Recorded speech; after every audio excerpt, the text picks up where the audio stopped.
এক সময় লক্ষ্য করলাম আমাদের বাড়ির কাজের ছেলে শোভন বারবার বাথরুমে যায় আর কিছুক্ষণ পর আসে। আমি একদিন কৌতূহলবশত বাথরুমের দিকে গেলাম। দরজাটা হালকা খোলা ছিল, তাই ভেতরে তাকালাম। দেখতে পেলাম শোভন আমার নাম বলছে আর নিজের সাথে কিছু করছে। আমি অবাক হয়ে গেলাম, কারণ আমার স্বামী আমাকে বলল যে আজ থেকে শোভন বাড়ির সব কাজ করবে, তোমাকে আর কাজ করতে হবে না। আমি অনেক খুশি ছিলাম, কারণ ছেলেটি আমার ভীষণ ভালো লেগেছিল। আর আমি তো আমার মনের অনেক বাসনা আমার স্বামী দিয়ে পূরণ করতে পারি না। শুধুমাত্র টাকা পয়সা থাকলেই তো সুখে থাকা যায় না। আমার স্বামীও আমাকে তেমন সুখে রাখতে পারেনি ওই সব দিক থেকে। আমি তাকে এসব কখনো বলিনি, কারণ তাহলে সে আমাকে সন্দেহ করত।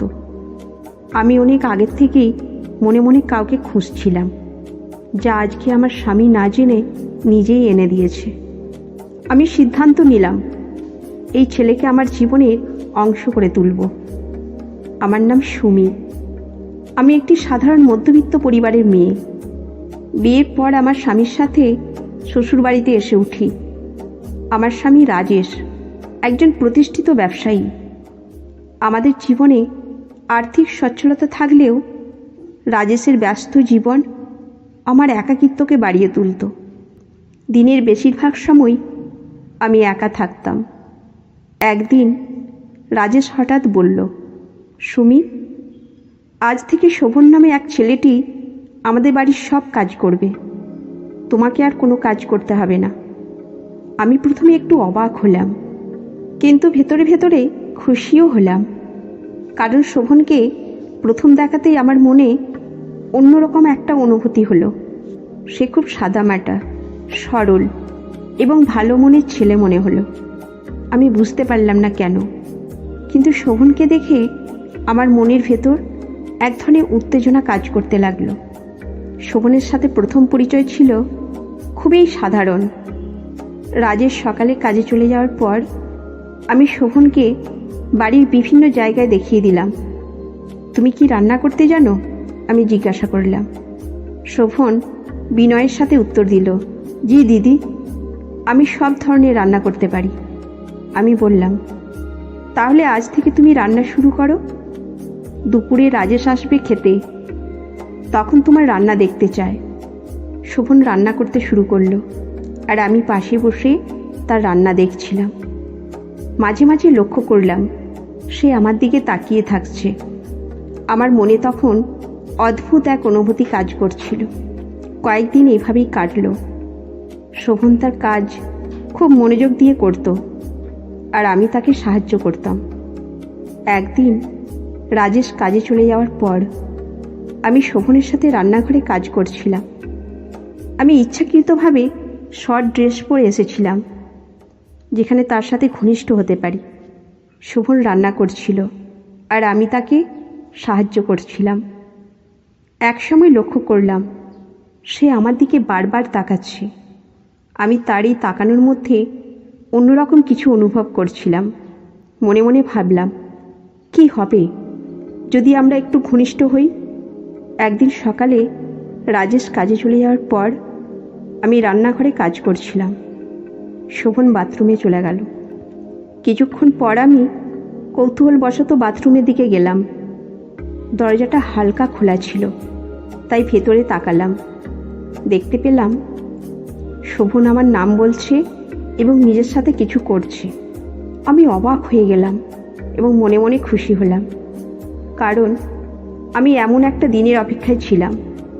দরজায় আওয়াজ করতেই শোভন চমকে উঠল। তুমি কি করছো? আমি জিজ্ঞাসা করলাম। সে লজ্জা পেয়ে বলল, কই না দিদি, আমি কিছু করছিলাম না। আমি বললাম, তাহলে ওটা বের করে মজা নিচ্ছিলে কেন? সে লজ্জায় কিছু বলল না। আমি তাকে জিজ্ঞাসা করলাম, আমাকে কি তোমার ভালো লাগে? সে বলল, জি দিদি, অনেক ভালো লাগে। আমি তাকে ড্রয়িং রুমে নিয়ে গেলাম। আমি বললাম, তুমি যে কাজটা করছিলে তা শেষ হয়েছে? সে বলল, না দিদি, আমি বললাম, আসো এখানে, আমি সাহায্য করছি। প্রথমে সে আসতে চাইল না, কিন্তু আমি একটু রাগ করে তাকে পাশে নিয়ে আসলাম। সে একটু বোকা ধরনের ছেলে ছিল, এই জন্যই তাকে আরও বেশি পছন্দ করতাম।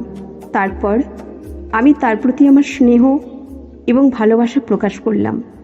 তার প্রতিক্রিয়া দেখে আমি বিস্মিত হলাম, কারণ সে সত্যি আমাকে ভালোবাসত। আমি খুশি হয়ে গেলাম। আমার এরকম করা দেখে সে বলল, আমার বিশ্বাস হচ্ছে না যে আমি আসলেই আপনাকে এত কাছে পাব। আমি বললাম, তাহলে বলো দেখি, সত্যি কি আমাকে ভালো লাগে? সে বলল, হ্যাঁ দিদি, অনেক ভালো লাগে। আমি তখনও তাকে স্নেহ এবং ভালোবাসা দিচ্ছিলাম, এবং এক পর্যায়ে সে তার অনুভূতি প্রকাশ করল। তারপর আমি তাকে বললাম, এখন এসো, আর দেরি না করে আমাকে ভালোবাসা দিয়ে ভরে দাও। সে আর দেরি না করে আমাকে তার সকল ভালোবাসা দিতে শুরু করলো। আমার এত ভালো লাগছিল যে তা বলার মতো না। আমি মনে মনে ভাবছিলাম যে তাকে পছন্দ করে ভুল করিনি। সে আমাকে আসলে অনেক ভালোবাসে। তার ভালোবাসা দেওয়ার ধরনই বুঝতে পারলাম। এরপর থেকে আমাদের সম্পর্ক নতুন মোড় নিল। আমরা প্রতিদিন একসাথে সময় কাটাতে শুরু করলাম। শোভনের সাথে আমার সম্পর্ক গোপন রেখে আমরা একে অপরকে ভালোবাসতে লাগলাম। দিন দিন আমাদের সম্পর্ক আরও গভীর হলো। শোভনের পরিবার বলতে কেউ ছিল না, তাই সে আমাদের সঙ্গেই থাকতে লাগলো।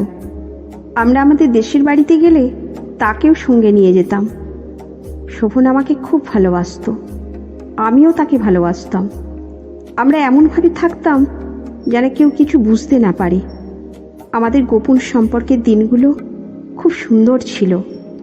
শোভনের সাথে সময় কাটাতে আমার খুব ভালো লাগতো। সে আমাকে সবসময় খুশি রাখার চেষ্টা করত। একদিন আমি শোভনকে জিজ্ঞাসা করলাম, তুমি কি সত্যি সত্যিই আমাকে ভালোবাসো? শোভন আমার দিকে তাকিয়ে বলল, হ্যাঁ দিদি, আমি আপনাকে খুব ভালোবাসি। আপনি আমার জীবনে সব কিছু। আমার মন ভরে গেল। আমি জানতাম আমাদের এই সম্পর্ক কখনো প্রকাশ্যে আসবে না, কিন্তু তবুও আমি শোভনকে ছাড়া থাকতে পারতাম না। প্রিয় দর্শক, এই গল্প থেকে আমরা একটি গুরুত্বপূর্ণ শিক্ষা নিতে পারি। পরিবারের সদস্যদের প্রতি যত্নশীল এবং সম্মানজনক আচরণ অত্যন্ত জরুরি। সম্পর্কের ভিত্তি হল বিশ্বাস এবং খোলামেলা যোগাযোগ, যা সম্পর্ককে মজবুত করে। গৃহকর্মী সহ সবার প্রতি সম্মান প্রদর্শন করা উচিত, কারণ সকলেই সম্মানের যোগ্য। জীবনে নৈতিকতা মেনে চলা জরুরি, অন্যথায় এটি আমাদের জীবনকে জটিল করে তুলতে পারে। প্রকৃত সুখ অর্থে নয়, ভালোবাসা ও সম্মানে নিহিত। সমাজের নিয়ম মেনে চলা উচিত, কারণ গোপন সম্পর্ক কখনোই শান্তি আনে না, বরং এটি অনেক সমস্যা সৃষ্টি করতে পারে। এসব শিক্ষাগুলো আমাদের জীবনে প্রয়োগ করে আমরা আরও সুন্দর ও শান্তিময় জীবনযাপন করতে পারি। এই গল্পটি কেমন লেগেছে জানাতে ভুলবেন না, এবং আমাদের চ্যানেল সাবস্ক্রাইব করতে ভুলবেন না। ধন্যবাদ।